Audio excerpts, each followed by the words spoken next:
Nelson George, follow the sound. Right now, I'm actually not in front of a musical spot.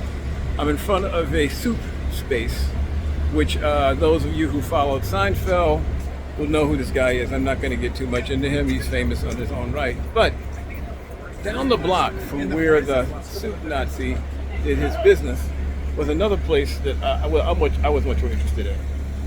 And now it's 253 West 55th Street. It's, I think it's a dumpling spot or some kind of Asian cuisine. But back in its heyday, it was called Possible 20. Possible 20 in music business or music session musician parlance was when you had a session that would potentially go overtime and you would get a possible 20. At least that's how it was described to me. This bar was a bar. Wasn't really a performance space. It was really known as a bar and a hangout. So musicians in this area, there's Atlantic Studio was close by, RCA Studio was close by, Hit Factory. There was so many recording studios in this area in the 50s of Manhattan.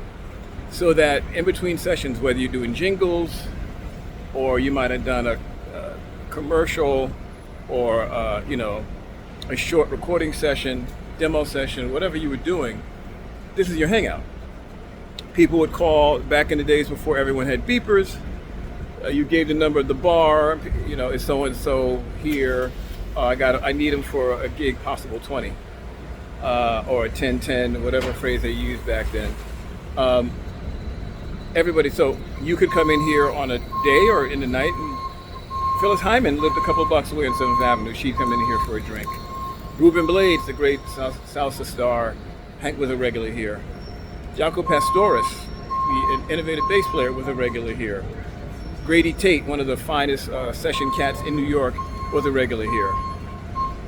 So, this was the spot. Also, all the record business, you'd find A&R guys, promotion people, record executives. This was like one of those spots that you could go in here and run into every table someone, if you were in the music business, you wanted to do business with. It was that kind of place. It had a beautiful run. Some things happened in the back rooms that always weren't legal. I mean, in terms of consumption of substances. But hey, that's the music business. So Possible 20, really, really legendary spot among the real inside music business people. I had the pleasure of coming a few times.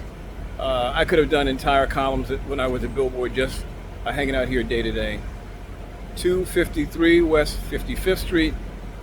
You can still get some soup from the Soup Nazi if you want to, but Possible 20 is gone. It's Nelson George. Follow the sound. Subscribe, please. I need more of you to subscribe. Peace.